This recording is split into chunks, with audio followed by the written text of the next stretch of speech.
Assalamu alaykum, hörmətli televizor-izləyicilər. Texnologiyada bolayotqani Çin yürekdən Çin sözü proqramımız. Qadərli görmən dostlar, biz bugünkü proqramımızda Ürümçi kəşlik gazetida besilgan balalarning xetidan his qilganlarim nomli maqolani çevirdigan holda söhbət etmoqchimiz. Shu munosabatlar biz bugünkü proqramımızga ikki aziz mehmonni alohida taklif qildik. Qani ular bilan tanishib o'taylik. Bugün programımızın aziz mehmonlari Ürümçi shaharlik Ma'arif tadqiqot markazidan Tursun Hasan muallim. Yaxshimisiz? Xush kelibsiz. Qarshi olamiz. Programımızın yana bir aziz mehmoni balalarning xetidan his qilganlarim nomli mana bu maqolaning muallifi Ürümçi kəşlik gazetining muxbiri Maryam Abdurahman. Xush kelibsiz. Qarshi olamiz. Ürümçi kəşlik gazetida besilgan balalarning xetidan his qilganlarim nomli mana shu maqola o'qirmanlardan yuz ko'rishgandan keyin jamiyatda xeyli kuchli ta'sir paydo qildi. Maryam, albatta mana shu maqolani yozish jarayonida siz alayda tekshirish etmadingiz cho'qim. Endi sizdan anglasam, shu maqolani yozish uchun siz bolalarning orasida 300 bolaning orasida siz atrofli tekshirish tadqiqot olib berish orqali mana shu maqolani yozib chiqibsiz. Aslida men bu maqolani yozishga xayolim atrofimizda ko'ramiz nurg'un ota-onalar bor, bolalarni ko'ramiz, ota-onalarning og'zidan anglaymiz, hozirgi bolalarni boshqarishlar bo'lib ketdi, yo bo'lmasa o'zaro fikrlasholmaymiz, paranglasholmaymiz deydi. Am bolalarni anglaymiz, voy ota-onam meni tushunmaydi, opam nima o'ylaydi, dadam nima o'ylaydi, o'tirimizdek orliq bor. Ko'nglim degim kelmaydigan narsa doim qulog'im kirib qoldi. Shuningdek, aslidagi planimda men ota-onalar bilan bolalar o'rtasida tushunish ilgari surish maqsadida ziyorat qilgan. Ziyorat qilish davomida qarsam, bevosita suhbatlashganda bolalar ba'zi ko'ngilli gaplarni erkin azod deyolmaydi. Shu bolalarga ham shaharimizga 3 o'rta maktabga 300 o'quvchiga har biringlar ota-onalarga deydigan qanday talablaringlar bor. Ota-onalar o'tirib tushunish bormi yo'qmi? Mushni markaz qilib turib, men bir parcha izinglar nima o'ylasanglar shuni yozib beringlar deb mushni ba'dimda bolalarga bergan vaqtda xatni topshirib olib, endi bu tushunishning o'tirsidagi masala miyaqti qilib bolalarning xati, imlo masalasi, jumlalarninki ularning ravon emasligi bu to'g'risida yangi bir fikr paydo bo'lib qolmoq. Ba'zi bolalarning xati qarab hayron qoldim. Bir jumla odatdagi bir bayon jumlami mukammal emas. Ba'zi bolalar hatto imlolarning masalan T harfini olsak, harfning ustikilamdi, pastkilamdi. Bir chekitmi, ikkimi yoki uchmi deganlar o'qimaydigan bolalar bor ekan. Bu ziyorat qilgan bolalarim to'liqsiz o'rta maktabning 1-2 yilida o'qiyotgan bolalar. Bu bolalar mush xati bilan, mush saviyasi bilan qanday to'liqsiz o'rta maktab chiqib qoldi?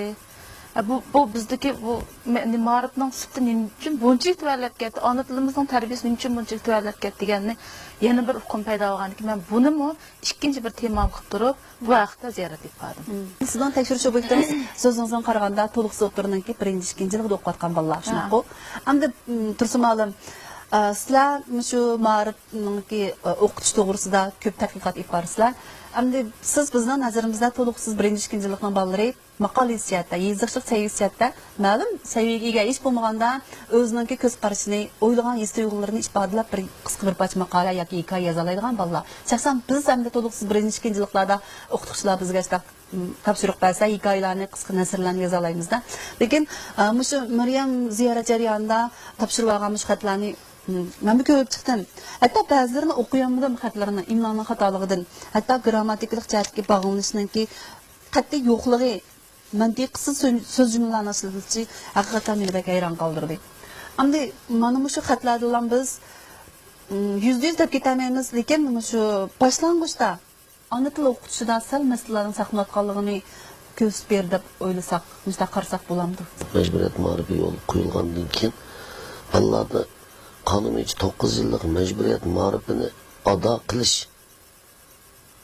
cho'qim o'qish, bilim olish fursatiga ega qilish, qonun bo'yicha ularning bilim olish huquq manfaatini qo'llashni muhim o'rin qo'yib kelganligimiz uchun maktablarni oddiy oldilar bolalarni cho'qim mayli imtihondan o'tamisidu majburiy sinf atletik ma'nodan ish bolalarninki bilimlarini qayta to'liqlashiga ta'sir ko'rsatyapti menimcha.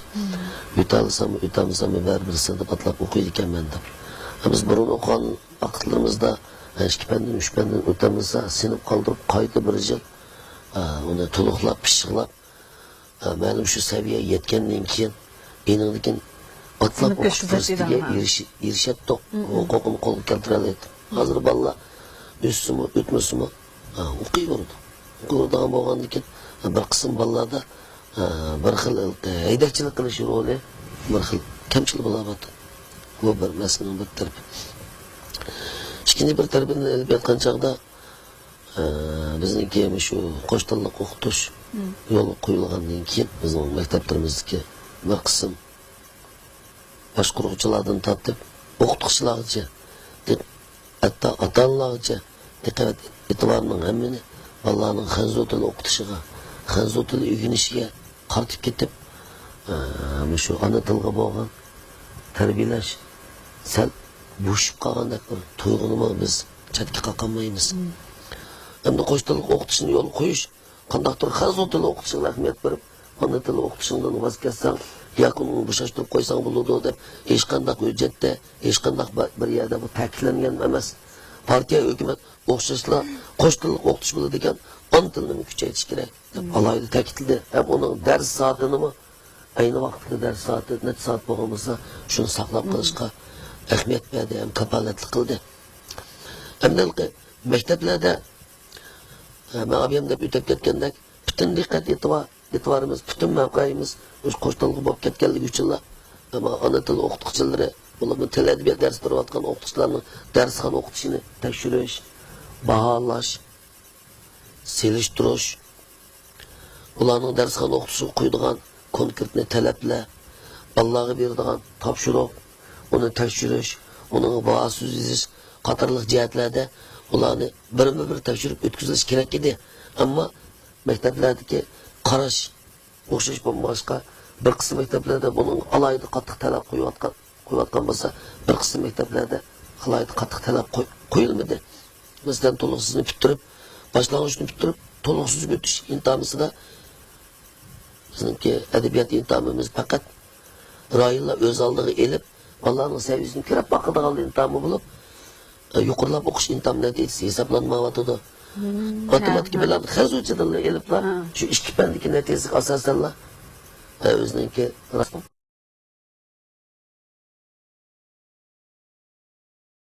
qoldi. Ko'rib boqilgan bir xil foydali dars bo'lib qoldi. Bolalarning saviyasini haqiqiy ko'rish, o'lchashdagi muhim dars qatori qaralmay, bolalar faqat o'qiy olsa, gap qila olsa, savodi chiqib qolsa bo'ldi deydigan bir xil ideya bor ekan bir qism. Shunaqa ideyasi bosh ko'tarib qoldi. O'sha ideya bizning partiyamizning qo'shtilik hukumatimiz partiyamizning qo'shtilik o'qitishini yo'lga qo'yishdagi mavqe va nishoniga ularning maqsadiga xilof bu. Partiya hukumatimiz ikki xil tilda o'xshash qobiliyatni hozirlagan ixtisos egalarini tarbiyalanlar desa, biz endi bir ona tilini biz bo'shashtirib qo'ysak, uning muhimligiga ahamiyat bermasak, mohiyati kelgusida xanzu tilda tafakkur qilolmaydigan, uyg'ur tilda alohida tafakkur qilolmaydigan, o'zgacha bir xil tafakkur ideyasi bilan o'tirib chiqib qolsa bizning bir qism bolalarimiz ya uyg'urcha xizmat o'rtasidan chiqolmaydigan ona tili bo'yicha, o'zining ona tili bo'yicha xizmat o'rtasidan chiqolmaydigan, ya xanzu tili bo'yicha xizmat o'rtasidan chiqolmaydigan, hatto birov bilan suhbatlashganda o'zining maqsadini o'sha uqtirolmaydigan, ona tilda to'liq ravon so'zlay olmay, aralashtirib, 4 og'iz uyg'urcha gap qilsa, 3 og'iz xanzucha gap qilib, logikaligi yo'q, grammatikali yo'q gaplar qilib, bunda so'zlaydigan bolalar chiqib qolsa, ular xizmatning o'tisidan emas, hatto o'zining o'tisidan chiqolmaydi. Agar shu ravon til iqtidori 4 og'iz maqsadni o'tirish iqtidori yetilmagan bolaning odamlik safasi qanchalik bo'lar menimcha. Bu hatto o'zining maqsadini uqtirolmagan ekan, boshqalarga salom soat qilishdimi qiyinishi mumkin.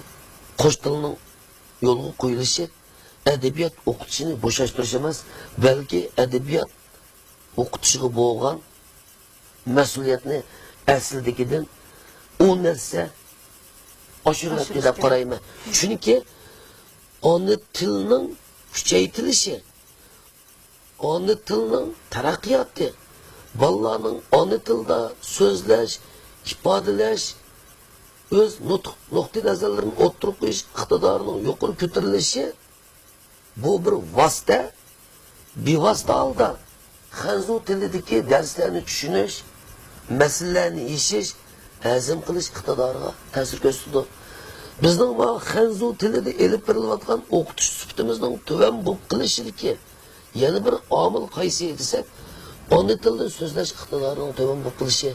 Ma ana tilida tafakkur pishib yetilmay turib, hargizmi ikkinchi bir tilda ma'lum maqsad mudallarini o'ttirib qo'yish. Meningcha Ta'sirlar to'liq bo'lmaydi deb qarayman. Bizmi başlangıç vaqtimizda hangi til ders o'tgan vaqtda bizmi albatta bir tilni o'rganish uchun albatta ona tilda tafakkur qilib, andan keyin uni yana bir tilga o'rganishimizda, menimcha bizning yangi tillarni o'rganishimizda, masalan, shu qo'sh til, hangi tilni o'rganishimizda bizning ona tiliga pishiq qilishimiz nihoyatda zarur. Amariyam siz balki shu ziyorat jarayonida bolalarning xatlarini qo'lingizga olgandan keyin oldi bilan xatning mazmuni emas, bolalarning xatidan qanday yozilganligi, imlosining qandayligi, grammatikalik bog'liqligi, bayoqligi sizga shunday ta'sir qilganda, menimcha biz albatta maktabga borgandan keyin bolalarni muallim tunji ustoz bo'lib bolalarni qo'ldan tutib ularga ilib bani o'rgatadi deb qaraymiz. Endi mas'uliyatni oldi bilan shu maktabdan izlaymizda biz siz cho'qim menimcha ishni shu maktabdan boshlab o'qituvchilarga bu jihatda ko'p sirdoshlig'ingizni bilaman. Siz degandek men o'qituvchilarning bolalarga qo'yadigan talablari ba'zi o'qituvchilarning o'ttirsidagi dars o'tish jihatda o'tmoqchi bo'lgan maqsadni yetkazish metod jihatga farqlanib chiqdim. Men 19 boshlang'ich maktabdagi adolat muallimini ziyorat qildim-da. Bu adolat muallimining o'zining birinchi xatini menga yozib bergan shunchalik chiroyli ekan, 19 yil bo'lgan-ku bu o'qituvchiga. Xat shunchalik chiroyli. Ondan bu adolat muallimining bir aloyidligi o'quvchilari birinchi sinf kirgandan boshlab bolalarga maqol daftar tutqizdi ekan. Mayli maqolni bir jumla yozsin, mayli bir abzas yozsin yoki yaxshi mukammal bir cho'ng maqol yoza olsin. Boshlang'ich 6-yillikni tugatguncha mush to'plamni to'shqizib olgan ekan bolalar. Unda o'zi bolalarning xatiga alay talab qo'ydi ekan, jumlaning ravon bo'lishi, imloning to'g'ri bo'lishi, xatning chiroyli bo'lishiga. Ba'zi bolalar oiladagi bergan topshiriqlarni ishlab kelmagan vaqtda o'zi dam olish vaqtlarida tushda uyga ketmay, darsdan keyingi vaqtlarda uyga ketishga bo'lgan yoki topshiriq ishlayotgan vaqtlarda o'quvchilarni sinf ishxonasiga akirib turib, hozir shunda yaxshi materiallar bor tursin ma'lum bilsiz. Besib yozdigan. Besib yozgan harfni emas, jumlanimi, abzasimi, besib yozgan narsalar mushlarni o'z elib bolalarga besib yozg'izdi ekan. Shu men 16-o'rta maktabda 4-5 bolani xita qarab, sizlar adolat ma'lumi o'quvchisimi desam, siz qanday bildingiz? Biz adolat ma'lumi o'quvchisi dedi. Degandek bolalarning xiti shunday ravon, jumlalari to'g'ri, ishiltilishim yaxshi, grammatikaligim to'g'ri mishlar chiqqan. Ba'zi o'quvchilarni ziyorat qildim. Hatta endi ismini atash bo'lmaydi. Ma'lum bir o'qituvchi o'zining sinfidagi bir o'quvchining sinfga 5 kun kamligini uqmabdi. Endi xat qo'yilgan talabni olmaydi, endi oldinda o'qituvchi degan sinfga bolalar keldimi, kammamni yo'qlamadan boshlaydi-ku. Ammo shunchalik mas'uliyatsiz o'qituvchilarimiz bor. O'zlarining xatisat doskaga bir xatni yozsam, o'quvchilar uningdan qanday ulga ola oladi, buni tasavvur qilish tasta. Ammo o'quvchilarimizga pek muhim narsa ulga. O'qituvchilar ulga artib beramisa, o'zining xatidan bolalarga, "Meninkida xat yoz" deyamisa, bolalar nima qarab o'zining xatini o'ngshaydi. Shunga o'qituvchilarning bolalarning tarbiyalanishda, bolalarning ona tilini yaxshi o'rganishda o'qituvchilarning roli haqiqatan cho'nka. Shunga biz o'qituvchilarning safosini yuqori ko'tarishga ko'proq ahamiyat bersak bo'lgan deb o'yladim. Boya Tursun ma'lum sizning so'zingizda dedingiz, hozir shu maktablarda qo'sh til o'qitish yo'li qo'yilgandan keyin albatta bu qo'sh til o'qitishi ona tilini pishiq o'rgangan asosda hangi tilni tang berish. Hamda hozir qaraydigan bo'lsak, boshlang'ich maktablarda 3-yillikdan boshlab til adabiyot darsining boshqa fanning hammasi hangi tilda o'tildi. Buning bilan hamda bir dars, bir til adabiyotlar Uyg'ur tilida, ona tilda o'tilib qolgan fanlarimiz matematika qatorliqning hammasi hangi tilda o'tilgandan keyin bolalarningki ma'lumlarningki hammasining diqqat e'tibori hangi til o'tiladigan darslarga, hangi til o'rganishga qaratilib ketganda bu yerda. Endi Maryam degandek, shu til adabiyot o'qituvchisiningki safosining qanday bo'lishi, bolalarga bo'lgan mas'uliyat tuyg'usiningki yuqori tuvanligi, kuchli ojizligi, shu bolalarningki ona til sevgisidan bevosita munosabat ekan. Ammo men bu yerda bir misolni tilga o'tishni loyiq topdim. Kuni bir tanishimning uyiga borsam, bolasi ular bir til adabiyot darsida 3-yillikka mashrab dars, sabab qilsang sivatda suv to'xtaydi degan bir dars bor ekanda. Shunda bir sivat yasab kelishga buyuribdi bolalarni. Nima qilsizlar desam, işte ochiq dars o'tmoqchi dedim. Shunda o'ylamda, unda xususi cho'qim yaxshi o'rgansanlar bo'dek ma'lum qayta sizlarga mashq qildirgan bo'lsam, ha dedi. Qanday qildirdi desam, ish qilib men o'qib bera bolam desam, "Voy men o'qimsam bo'ldi. Men baribir aytib ma'lumotni dars so'rmaydi bu to'g'ri" dedi-da. Shunga hayron qoldim. "Voy ma'lum so'rmusam sen qo'l ko'tarsan, cho'qim ma'lum sendan so'raydi" desam, "Voy ochiq dars degan hammadan ma'lumot kelib anglaydi. Şuna bizningki bu bazı balalarningki qanzu til sayısı yuqurroq, ana tilda aniq ifodalab berolmaydi. Shuningga ma'lum darsda yaxshi, nutq qobiliyati yaxshi balalarga markazlik deb qo'ygan ularni ishxonaga akirib, ayrim-ayrim ularga tushuntirib, astaq pishqiratdi. Biz faqat qo'l ko'tarib qo'ysak ham bo'ldi. Boshqa balalar javob berdiganga maqsad belgilangan. Bizning unda qo'l ko'tarish, unda javob berishimizning hojati yo'q dedi-da. Bu masalani o'ylantirib qo'ydik. Balkim şu uçuq darsini şundaq canlıq ötüdüğandı, şu uçuq darsini anlayan o'qituvchilar balkim şundaq razı bulduğandı. Anıtla o'qitishi şundaq yaxshi elib berilish bilab suyunib, xotirjam bo'lib chiqtirgandı. Lekin uning keyindagi ana shu shaklvozliklar meningcha nurg'ulg'an sizlarga o'xshash tadqiqotchilarni balkim bu jihatda uncha xabarga ega qilmasligi mumkin, sizlarni xabarsiz qilishinglar mumkin. Bizmi, bizning idoraningki bizning vazifamiz bir mavsumda xizmat normasi 80 soat dars anglash. Bir yilda. Bir yilda 80 soat dars anglaymiz.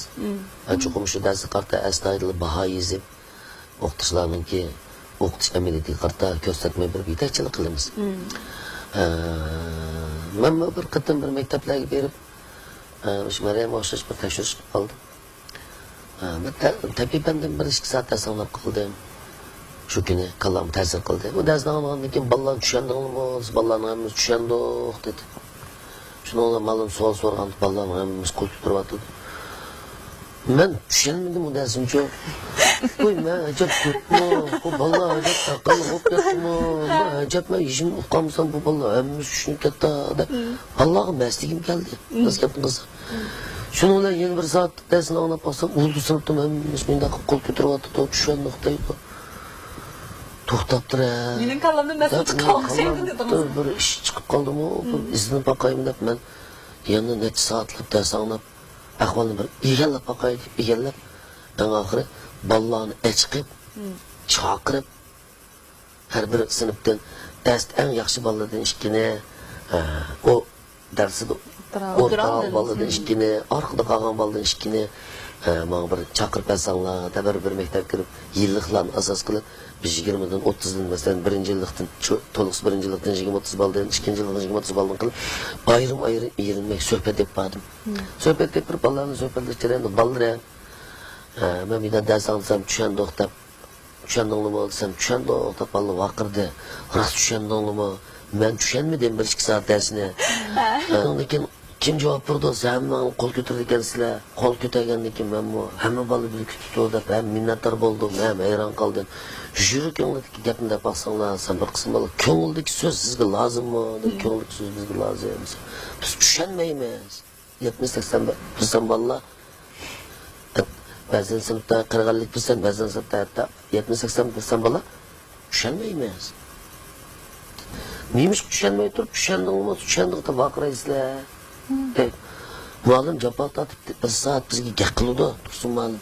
Javob tatib gap qilgandan keyin tushunmadik desak, muallimni bakko'ni ketdik ama degan tamom gap qildimmi? Nega gap qildim, qasam tushunmadik deysanmi? Chichilib ketdi. Shu tushundik desaklar, muallim tasalli deb qoldi ekan birinchisi. Ikkinchisiga unda o'zi savolni kim javob berdi desa, men qo'l ko'tardi ekansizlar. Agar sendan so'rab qolsa qanday qilaman? Qanday qilsa bo'la desam, kimdan so'raydiganligi muallimning ko'ngliga ayon, bizning ko'nglimizga ayon. Chuqur sirtdan natunish bir odam sinib kirib dars olgan chog'da chuqur men qo'l ko'taringlar deydigan Qoidasi ekan, ishki jihatdan. Sinib har qanday bir odam dars olgan kelib qolsa, hammamiz qo'l ko'taramiz. Bizdan so'rmaydi, shu qo'rqmaydi, qo'l ko'taramiz. So'raydigan odam ma'lumning shu darsni yaxshi bilib, tushunib, agishmag'an 15%, 20% bola, ma'lum shuningdan so'raydi. Shu ansirash hojasiz tursin ma'lum. Bu mening qalbimga nihoyat ta'sir qildi. Bu bizning ma'rifamizdagi bir xil shaklbozlik. Endi sirtdan dars olgani keladi, ya shahar bo'yicha ochiq dars o'tildi, ya avtonom rayon bo'yicha ochiq dars o'tildi, ya rayon bo'yicha ochiq dars o'tildi deb belgilab qo'ygan bo'lsa, ochiq darsga bir oy tayyorlik qiladi.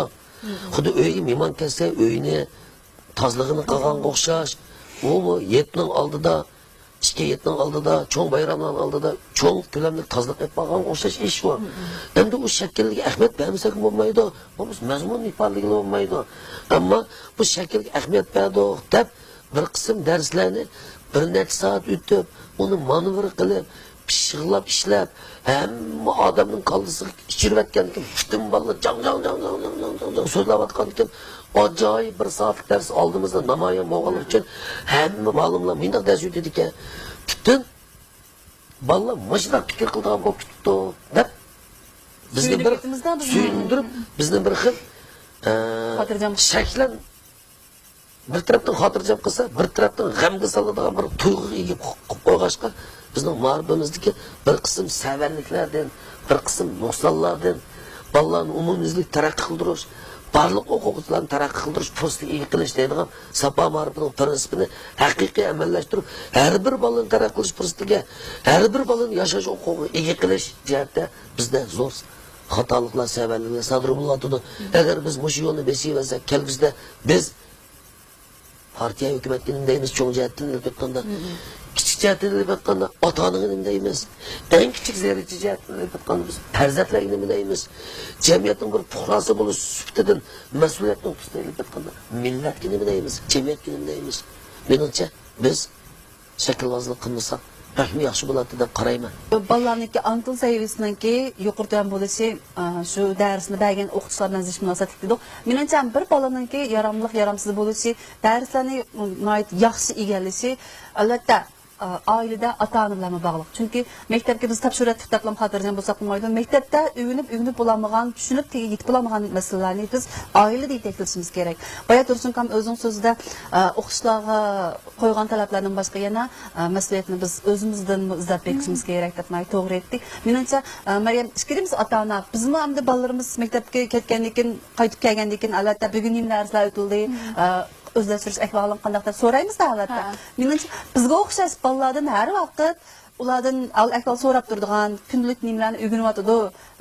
Ish bo'lmaganda dars materiallarini tayyorlab qolganlardangacha mushunaq so'rab turadigan ota-onalarimiz ko'p bo'lsa yaxshi bo'ladi. Lekin siz ziyorat jarayonida bu jihatda saqlanib qolgan masalalarni xil ko'pligini his qilsiz-a? Mening hamda bu haqiqatan men beklab islandim. Hamda abayim dedik, bir bolaning tarbiyalanishida maktab, oila, jamiyatda. Hamda bir oiladagi mush bolalarga ota-onaning bo'lgan mas'uliyati, bolalarning o'rganishi bo'lgan ko'ngil bilishi, bolalarningki o'zining o'qishiga bo'lgan mas'uliyatning yetilishida bek muhim rol o'ynaydi ekan. Bu bolalarning xatlari mushunchalik nacharlab, mushunchalik satlashib ketsa, bir mazmunni ifodalayolmasa, bolalar ishlagan topshiriq ota-onalar qo'l qo'ydi, hamma maktabda bu umumlashib ketdi. Ota-onalar buni ko'rmay bo'lganda deb men bek hayron qoldim. Shuning bilan mush xatdagi xat alaydi yaxshi yozilgan bilan eng nachar yozilgan 10 parcha xatni tanlab turib oilalarga bordim, izlab bordim. Hamda biz nurg'un odamlarning qarashida yuqori ma'lumotli, oliy ma'lumotli odamlarning bolalari cho'qim yaxshi o'qiydi. Bular cho'qim bolalarga alaydi ko'ngil bo'ldi ekan. Hozir bu qarash haqiqatan o'zgaribdi deb qoldim. Hamda shunda yuqori ma'lumotli yaxshi o'rinlar ishlayotgan oliy maktabning o'qituvchilari, professorlarining ba'zi bolalariga qarab hayron qoldimda, lekin bu ba'zi ota-onalarda vaqtini abay tursin ma'lum dedi, vaqtini bolalarga ajratib berolmaydi ekan.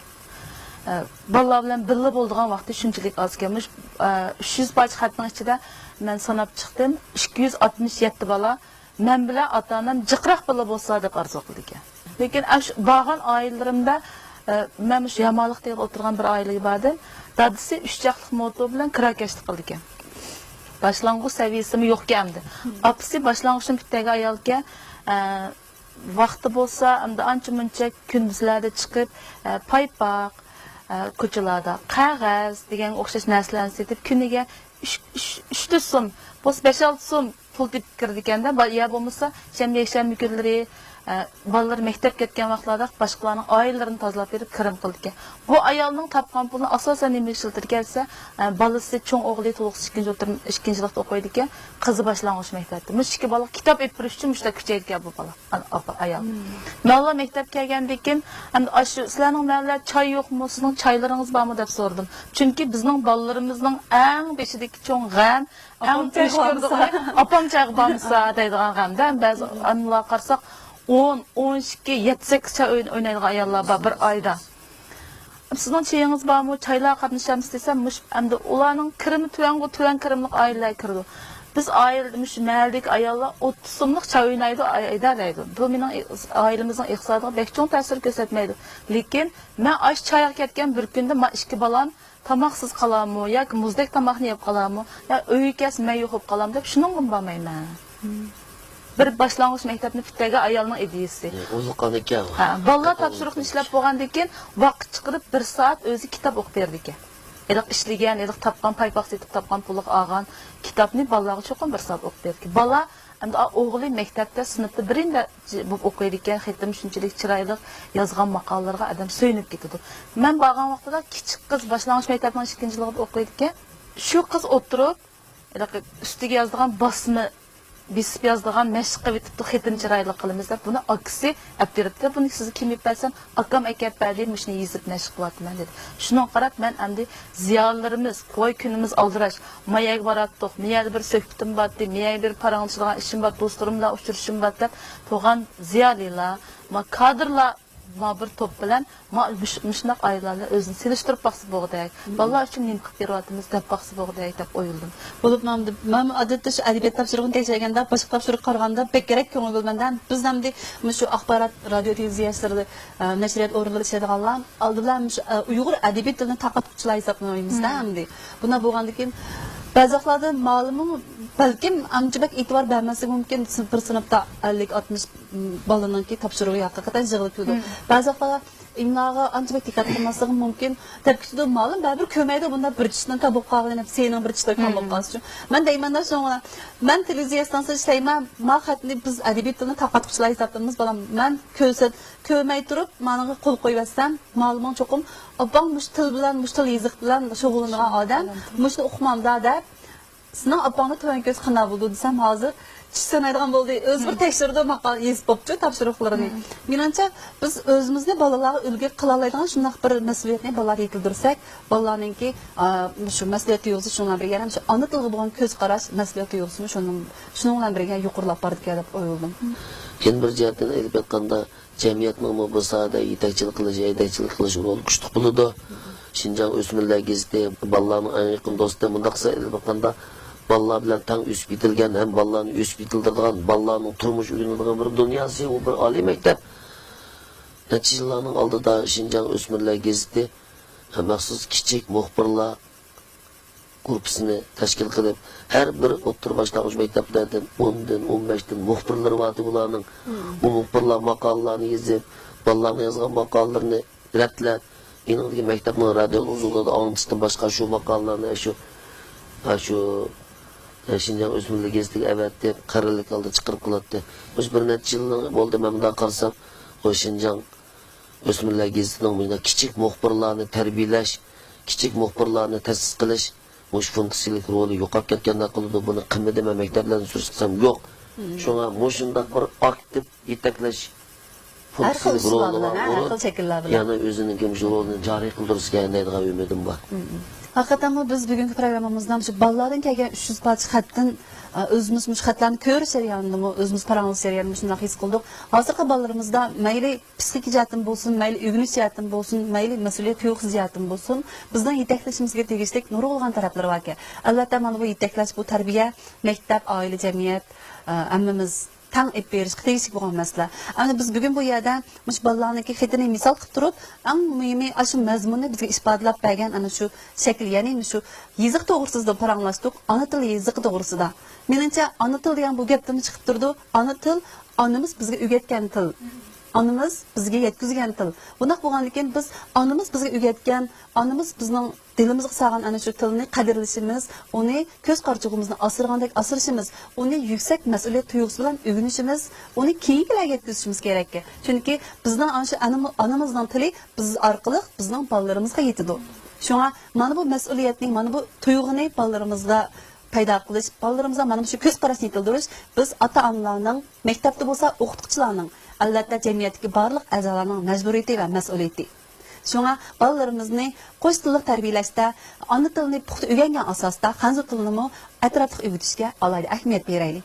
Bugungi programmamiz mushada oxirlashdi. Kelasi programmamizni ko'rishgacha omon bo'lgaysizlar. Xayr xo'sh.